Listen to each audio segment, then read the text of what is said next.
Hello everyone. As most of you already know, Lenovo just released a new driver yesterday that also includes AMD Fluid Motion Frames 2. This new stock driver is based on the AMD 24.121 driver. Since the recently released 25.1.1 driver is optional, we can say that this time we're getting a stock driver based on the latest AMD driver, rather than one from 5 months ago. Note that the AMD overlay with this stock driver still displays in portrait mode. There's no fix for that, even with this AFMF2 driver. I don't think there will be a fix, as the Legion Go S comes with a native landscape screen. We just have to accept that. Continuing from yesterday, I've added the new stock driver to the comparison using Cyberpunk. Overall, all three drivers deliver similar performance. However, if we look closer at the 0.1% lows, the new stock driver provides slightly more stable performance. As mentioned, this stock driver is based on AMD 24.121 with additional optimizations specifically for the Legion Go, so it's expected to run more smoothly compared to the others. Next, I tested Far Cry 6 at 1200p with medium settings. Just like with Cyberpunk, the stock driver showed slightly more stable performance in terms of 0.1% low FPS. So, we can conclude that the stock driver offers slightly better stability compared to the other two. Now, let's talk about our main topic, AMD Fluid Motion Frames 2. When you turn on AMD Fluid Motion Frames 2, it will automatically enable AMD Radeon Anti-Lag. This option reduces latency when frame generation is on. However, I recommend using Radeon Chill instead of AMD Radeon Anti-Lag if you want more stable performance, reduced GPU usage, and lower latency. Now, let's first compare native gameplay with the game running with AFMF2 frame generation enabled. It takes approximately 12 FPS as a base for AFMF2 to double the FPS. With frame generation on and without capping the FPS, you can observe a slight increase in both milliseconds input latency and milliseconds until display. This is where AMD Radeon Chill plays an important role. By capping the FPS, it helps reduce latency, making the game feel much more responsive. It also ensures more stable performance and prevents the GPU from consistently reaching 99% usage. When a GPU is running at 99% utilization for extended periods, it can lead to several issues. First, it generates excessive heat, which can cause thermal throttling, reducing performance to protect the hardware. Over time, this constant high usage can also degrade the lifespan of the components.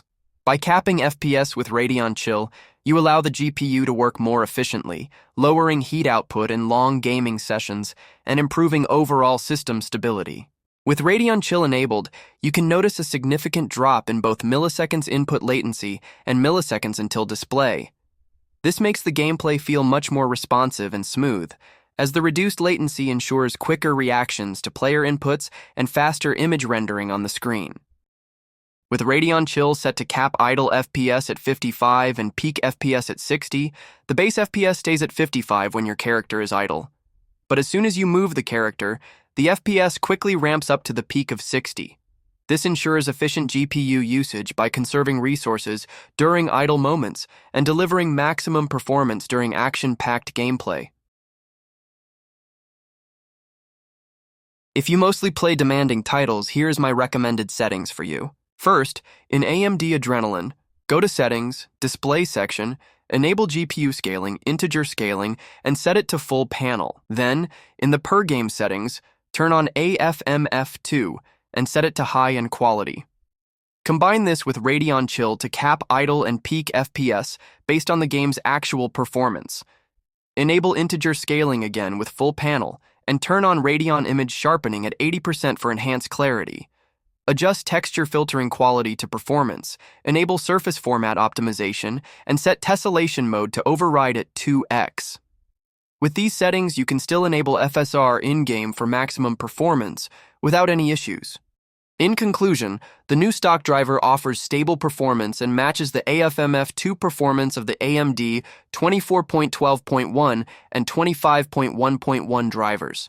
While overall FPS remains similar across all three, the stock driver provides slightly better stability, particularly in 0.1% low FPS. Additionally, with the optimizations specifically designed for the Legion Go, This driver ensures smooth gameplay while maintaining the same level of AFMF2 performance as the latest AMD drivers. The only complaint I have is that the AMD overlay still displays in portrait mode, and it seems like there's no fix for that. Keep in mind that I can't test all the games, but there have been some reports from users who have experienced crash in-game after installing the stock driver. If you encounter crashes in certain games with this new stock driver, it might be necessary to roll back to either the AMD 24.121 or 25.11 drivers. It's important to note that while the stock driver provides stable performance for most, compatibility can vary across different titles. So, if you run into problems, don't hesitate to revert to the older drivers for a smoother experience. Enemy contact!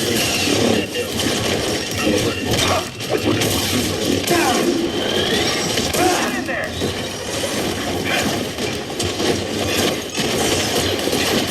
Up here.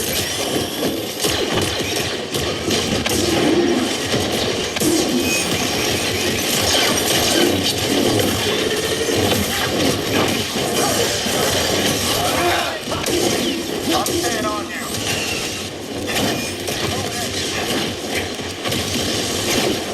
Help, please.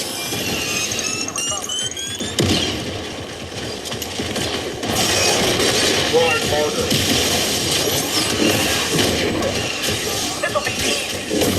Damn it, no. Moving. Hey, PD. Using shift. Watch.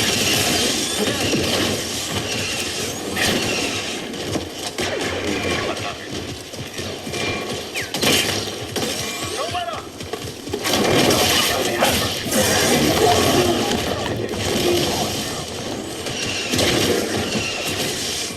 Help.